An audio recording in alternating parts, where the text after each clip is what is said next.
Primero que nada le agradezco, Juan Manuel, por estar nuevamente en contacto con nuestro semanario. La verdad que usted para nosotros es una fuente de consulta y de análisis desde el radicalismo y desde el rol que esta democracia argentina tan vapuleada le reclama aún al radicalismo, ¿no? Pero en las últimas semanas las cartas un poco están sobre la mesa del escenario nacional y quiero comenzar preguntando cómo evalúa este escenario con, digámoslo claramente, con un presidente que está internacionalmente denunciado como eventual hipotético criptoestafador.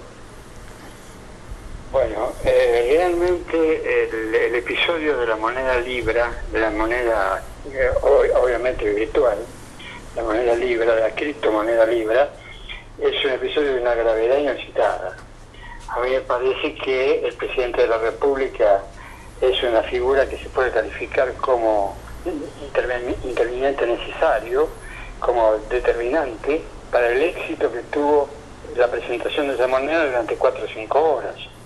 Fue el correo publicado por el presidente, que él califica como una divulgación, no como una promoción, fue el que impulsó el crecimiento del valor de cada una de las unidades de esa criptomoneda, que le llevó a valer alrededor de $2.000 millones en determinado momento, y que por maniobras de quienes tenían el 80% de la posibilidad de acceder a esa moneda, determinó que estos señores vendieran lo que habían comprado, y con esa venta ganaron una enorme cantidad de dinero porque vendían al precio de mercado, pero a partir de esas ventas el valor de la criptomoneda disminuyó hasta pasar a ser insignificante.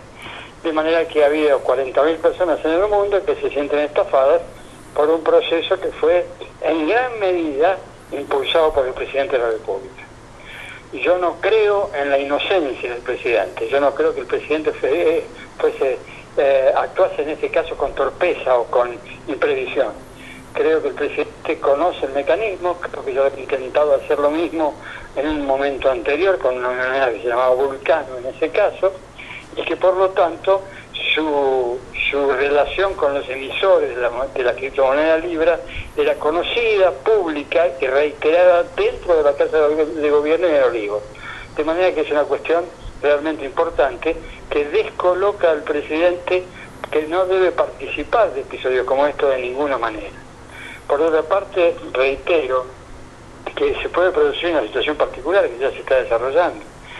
Muchos de esos 40.000 afectados pueden invocar la condición de presidente de la República, sí, de quien les indujo a invertir en la moneda, y con esa presunción tratar de reclamarle al Estado argentino por los daños y perjuicios que ocasionó el episodio. De manera que es muy grave, notoriamente improcedente la presencia del presidente, y me parece que no ha sido en ningún momento aclarada de manera cierta.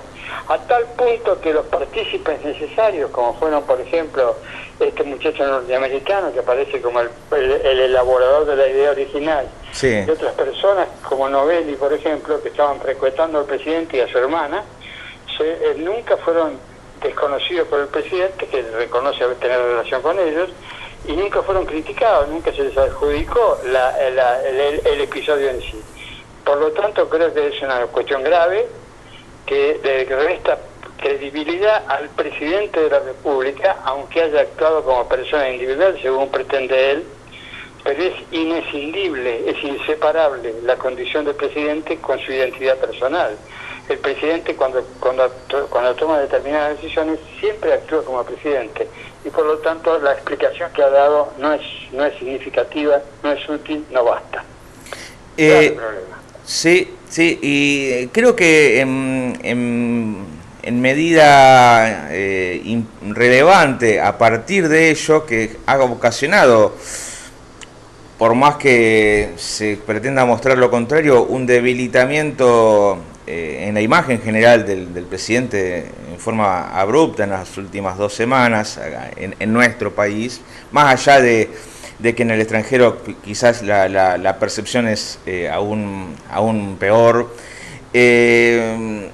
Se asistió a una muy peculiar apertura de las sesiones legislativas el pasado fin de semana, en el cual bueno, hubo varios hechos llamativos, el impedimento de trabajar normalmente de la prensa, de mis colegas, pero bueno, usted se imagina que le voy a preguntar lo que pasó al cierre con la apretada pública del amigo del presidente, asesor Santiago Caputo, hacia el doctor Facundo Manes. ¿Cómo sigue la relación del radicalismo en general con el gobierno después de esta situación? Bueno, en primer lugar, a mí me parece que todo el proceso de la Asamblea Legislativa del sábado pasado fue llamativo. Sí. Lo primero que debo mencionar es el horario. El presidente decidió presentarse ante el Congreso de la Nación a las 9 de la noche. Y vamos a ponernos de acuerdo, no es el horario tradicional, no es el horario en que la gente tiene capacidad para acompañarlo en el trayecto que hace desde la Casa de Gobierno hasta el Congreso, no es el horario que permite que la mayor cantidad de gente escuche su mensaje, porque es el horario de partidos de fútbol, de películas, de series, y tal vez así que el resultado cuantitativo de la audiencia que tuvo el presidente fue escaso en ese momento. Sí. Me parece lo primero que debemos decir, el presidente, los actos oficiales deben desarrollarse en un horario en que todo el mundo interesado pueda participar de ese acto público, pueda tomar conocimiento y enterarse de lo que el presidente va a decir. En segundo lugar, noto en el presidente, porque no solamente se trató de Santiago Caputo, el propio presidente tuvo un intercambio agresivo con el diputado Manes. Noto que el propio presidente y sus allegados están muy nerviosos. Yo comprendo la nerviosidad. Es obvio que el presidente, desde que comenzó su mandato, tuvo como propósito fundamental presentarse ante el mundo como un dirigente de ultraderecha importante, relacionado con Trump, relacionado con los gobernantes europeos de derecha, y el impacto de la criptomoneda ha afectado su imagen internacional. Sí. Por lo tanto, el presidente está nervioso, siente que ha perdido puntos. Y la pérdida de puntos y la nerviosidad determina que tome medidas más agresivas de las ya muy agresivas que habitualmente toma. El lenguaje, la manera de expresarse, la forma en que trata al periodismo, la forma en que impidió que el periodismo registrase la reunión de la Asamblea Legislativa como históricamente se ha hecho en el Congreso durante más de 100 años, son todos elementos que indican un estado de nerviosidad, de falta de calma, que lo perjudica a él como presidente de la República, que perjudica su imagen política y que por supuesto crea conflictos con la sociedad, porque los nervios se transmiten y todo el mundo se pone también nervioso. Tercero, el tema Manes. Manes simplemente se limitó a levantar la Constitución Nacional, exhibirla públicamente, cuando el presidente de la República estaba aludiendo a la designación por decreto de 2 jueces de la Corte Suprema. Sí. Está claro que lo que quiso decir Manes es que tienen que aplicar el procedimiento que indica la Constitución, no el decreto. Los jueces de la Corte no deben nombrarse por decreto, sino con consenso del Senado y con consenso social, con acompañamiento social también. Ninguna de las dos cosas se hizo. Ahora, desde el palco, Santiago Caputo empezó a amenazarlo. Sí. Y después de la sesión, cuando terminó la sesión, lo fue a buscar para increparlo y agredirlo verbalmente. Incluso dicen que hasta casi físicamente. Me parece también que es un despropósito. El señor Santiago Caputo no es funcionario público, no tiene cargo en el Estado. Sin embargo, tiene enorme influencia en las decisiones que toma el presidente y ha tenido la capacidad de designar funcionarios que están a cargo de áreas sensibles del Estado, como por ejemplo lo que era la CIDE, es decir, la Agencia de Inteligencia del Gobierno. Todo eso determina que el señor Santiago Caputo es un hombre que tiene influencia y toma actitudes agresivas sin correr el riesgo de ser sancionado porque no es funcionario público. Él se cuida de ser funcionario público para no terminar con una firma en una firma que no debió poner en algún expediente o con algún acto como el que desarrolló el otro día con Manes. Todo esto indica la premeditación, es decir, Santiago Caputo el otro día ejerció ese papel agresivo de manera premeditada y cubierto por el hecho de que no es un funcionario público oficial. Me parece que es otro despropósito más, me parece que esto encubre el desprecio que el presidente de la República y su círculo íntimo tienen con relación al Congreso de la Nación. Eso indica también que el presidente de la República y su círculo íntimo creen que la ley es un obstáculo que hay que superar y no una norma que hay que cumplir. Y por lo tanto, el episodio del Congreso del otro día fue un episodio desafortunado más, que se agrega a los ya muchos que ha tenido como protagonista el presidente.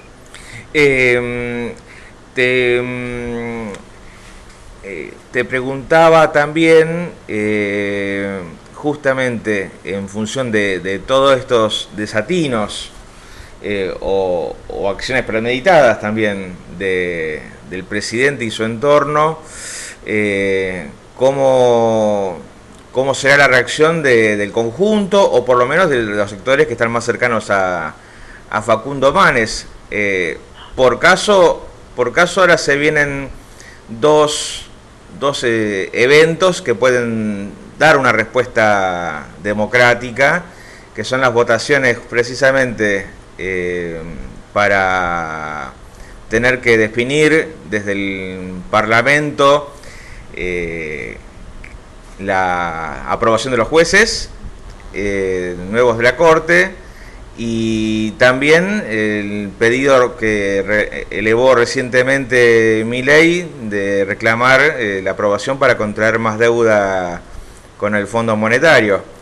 Es probablemente una medida que a nadie le puede escapar, que tiene por objetivo, acaso principal, poder llegar con cierta estabilidad hasta el proceso electoral. ¿Cómo ves que puede ser la reacción y en todo caso cuál sería la deseable, no? Bueno, en primer lugar, yo no puedo negar que el radicalismo está sufriendo un proceso interno complicado, que hay sectores internos que intentan buscar la manera de acercarse al mileísmo, al oficialismo político, que algunos de ellos ya lo han hecho de manera ostensible, primero 5 diputados nacionales que han tomado contacto con el gobierno y han manifestado públicamente su solidaridad con el gobierno. Me parece que eso es grave, que rompe la disciplina partidaria, que muestra un radicalismo dividido, más que dividido, disperso, diversas iniciativas distintas, y eso no le sirve ni al radicalismo, ni al país, ni al sistema político. En segundo lugar, lo veo al gobierno con muchos elementos en su mano como para captar voluntades flexibles, digamos así. Sí. El gobierno tiene la posibilidad de ofrecer candidaturas en la próxima elección, el gobierno tiene la posibilidad de ofrecer cargos, el gobierno tiene la posibilidad de ofrecer dinero, todo eso está dentro de la posibilidad del gobierno. Y frente a eso, el radicalismo lo único que tiene es su cohesión interna, su convicción acerca de cuál debe ser el papel que debe desempeñar. Ese papel debe ser ejercer la oposición. Cuando la gente vota a alguna persona para la presidencia de la República, coloca al resto del sistema político en la oposición. Y eso es una función tan legítima como la presidencia. La función opositora es una función que está registrada por el sistema político. La función de la oposición consiste en controlar a quien ejerce el poder y ofrecer una alternativa distinta para el futuro. Esas son las dos funciones centrales. Y el radicalismo, a mi criterio, no está cumpliendo ninguna de esas dos funciones. Ni está cumpliendo la oposición como se debe, ni está generando los planteos talentosos que nos permitan decirle a la gente que hay otro camino posible. Eso es que es malo para el radicalismo, malo para la sociedad argentina, malo para el sistema político y malo también para el presidente, porque una de las características que tiene Milei es su soberbia personal, su vanidad personal. Él mismo dice que merece el Premio Nobel de Economía, él mismo dice que es uno de los principales dirigentes de la derecha en el mundo, es decir, él se sube rápidamente al caballo del prestigio y esto, la falta de una oposición seria y contribuye para que cometa los errores que está cometiendo en los últimos tiempos. De manera que yo creo que el radicalismo debe pensar seriamente que su destino político está vinculado con la buena manera de ejercer el papel opositor, no la manera de ver cómo se ubica cada dirigente en una candidatura futura. Nosotros estamos pasando lo que yo denomino genéricamente un proceso de individualismo egoísta. Cada dirigente político radical está pensando, algunos dirigentes radicales, porque toda generalización es mala, algunos dirigentes radicales están pensando la manera en que se ubican para poder ser candidatos oficialistas, y eso me parece que contribuye a destruir el radicalismo, contribuye a diluir su identidad, contribuye en el fondo a quitarle alternativas a la gente. Juan Manuel, te voy a hacer una pregunta un poquito, en realidad es extensa, pero porque quiero repasarte dos conceptos que me dijiste en anteriores reportajes y que tienen una validez enorme. Días antes del balotaje del año 2023, señalaste que como radical te sentirías mucho más cómodo siendo una oposición constructiva y propositiva de un eventual gobierno de Sergio Massa, y que tener a Milei en Arrosada te preocupaba porque era alguien que, según vos, iba a poner en serio riesgo a nuestra democracia. Eso es punto uno. En mayo del año pasado, además de reafirmar lo anterior, añadiste que te preocupaba qué tipo de sociedad iba a quedar en Argentina después de que Milei cesara en su mandato, y promovías imprescindibles acuerdos políticos entre las grandes fuerzas vigentes con un punto de referencia básico, y dijiste: todos los que nos sentemos a buscar acuerdos tenemos que tener como base a la preservación de la democracia. Ahora bien, ¿reafirmás lo sostenido ahora que ha pasado más de un año de gestión? ¿Te retractás en algo o sostenés la caracterización del gobierno y también la del camino hacia su superación política de unidad amplia en democracia?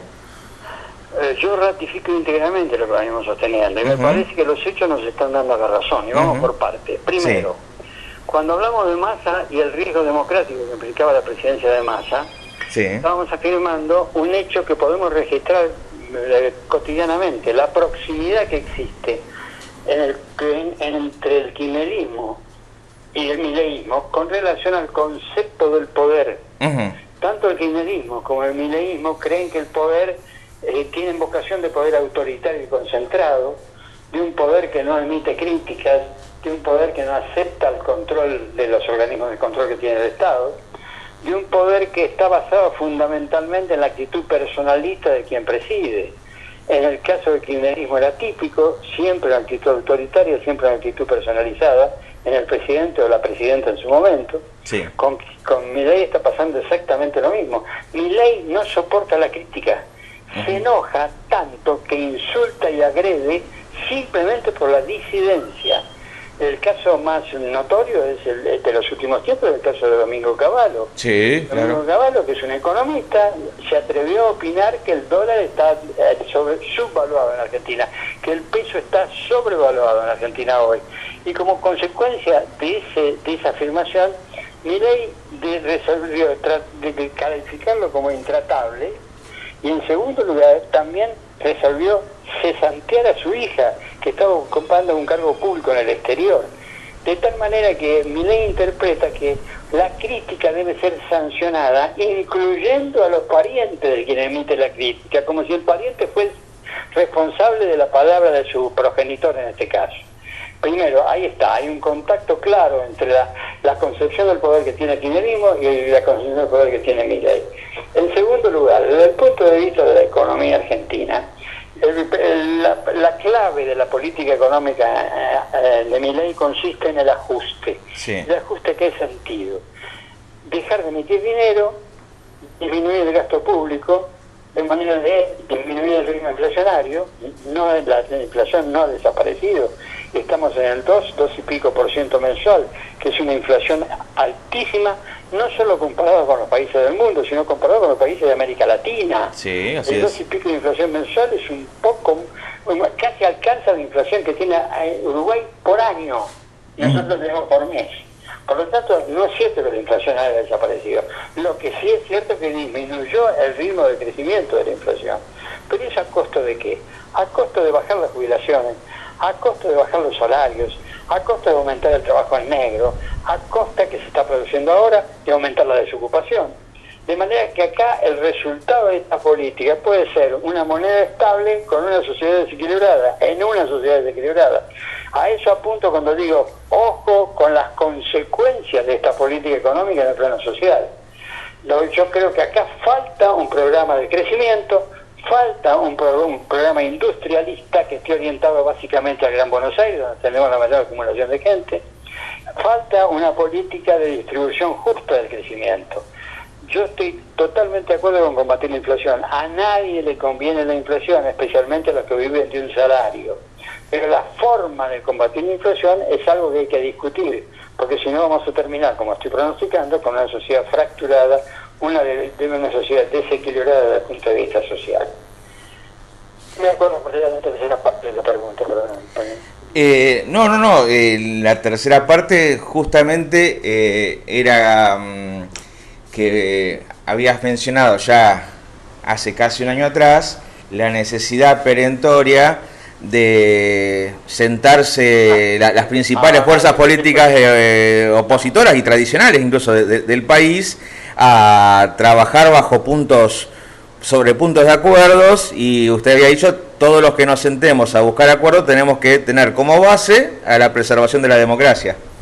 Y eso lo reitero también, no tengo ninguna duda. ¿Por qué lo reitero? Primero, porque lo que Argentina ganó en el 83 fue una cosa que hay que valorar en su justa medida. En el 83, el 30 de octubre del 83, con la llegada de Alfonsín al gobierno, Argentina terminó con la tutela militar. Sí. Desde el 6 de septiembre del 30 hasta el 30 de octubre del 83, los militares actuaron como un tribunal de última instancia, condicionando la vida política argentina. Y de hecho, intervinieron en esa vida política en reiteradas oportunidades, cada vez más trágicas, cada vez más represivas, hasta que terminamos con el proceso del 76 en adelante. Por lo tanto, la Argentina logró ese objetivo. Lo que no logró la Argentina, todavía no lo ha logrado, es un acuerdo acerca de una política económica que nos permita crecer y distribuir con justicia. No hemos encontrado el eje económico, y eso es lo que le está faltando a la democracia argentina. Entonces, a la democracia política hay que agregarle la democracia social. Crecimiento bien distribuido para que todo el mundo tenga acceso a un mínimo de bienestar económico. Eso es lo que le está faltando a la Argentina. Y esa es una materia pendiente que el radicalismo debería estar pensando cómo solucionar. Pero para encontrar esa solución hay que acordar, porque cualquiera sea que esté en el gobierno, tiene que haber un eje central de la política económica que nos permite tener estabilidad, que nos permita mejorar el empleo, que nos permita el trabajador en negro pueda regularizarse, pueda registrarse, porque el trabajador en negro es el que está peor, porque no tiene cobertura social, no tiene salario garantizado, no tiene obra social, no tiene acceso al sistema jubilatorio. Y el 40% de los trabajadores argentinos están trabajando en negro. Sí. Eso hay que solucionarlo, y eso requiere políticas de mediano y largo plazo que deben ser convenidas, lo que se llaman políticas de Estado. La última, Juan Manuel, especialmente por estas últimas definiciones que acabas de esgrimir, ¿ves en el firmamento de nuestra política una posibilidad de concordancia, de acuerdo multisectorial que ofrezca al menos un proyecto alternativo al vigente, o lo ves lejos todavía? Cuando contesté la pregunta anterior, señalé la cercanía que existe entre la visión autoritaria del kirchnerismo y la visión autoritaria del mileísmo. Sí. Hay una segunda etapa en la que también coinciden, que es la persistencia de la brecha, la persistencia de la política de confrontación como eje, de la manera como la forma más eficaz de conseguir adhesiones. Tratar al adversario como un enemigo y convertir el conflicto en permanente, la dialéctica de la oposición permanente. Y eso impide la existencia de un ámbito de discusión de política de Estado. Porque las políticas de Estado son así, porque duran más de un gobierno, se extienden en el tiempo. Para durar más de un gobierno requieren que haya coincidencia entre distintos sectores que tienen acceso al gobierno. De manera que la brecha, la fractura, la confrontación, la permanente búsqueda de la polarización, son factores que actúan en contra de esta necesidad. Este es el primer planteo. El segundo planteo es, ¿necesitamos políticas de Estado? Sí, si no las encontramos en materia de crecimiento económico, en materia de salud, en materia de educación, vamos a tener un futuro más conflictivo del que tenemos ahora. Y por lo tanto la necesidad me hace ser optimista. Creo que la necesidad nos va a llevar a la corta o a la larga a encontrar las coincidencias necesarias para diseñar y aplicar de manera conjunta un programa económico que nos permita, en primer lugar, terminar con la pobreza y, en segundo lugar, darle a la sociedad argentina previsibilidad en el campo del desarrollo. Bueno, doctor Juan Manuel Casela, muy claro como siempre y un verdadero placer conversar y escuchar y aprender de sus definiciones. Muy agradecido y bueno, seguiremos en contacto como siempre. Bueno, quedo a disposición y muchas gracias. Buenos días. Bueno, buenos días. Bueno, fue el doctor Juan Manuel Casela, una vez más, dándonos su análisis y su pedagogía, su gran claridad en los conceptos y opiniones que él enarbola con el semanario Huellas.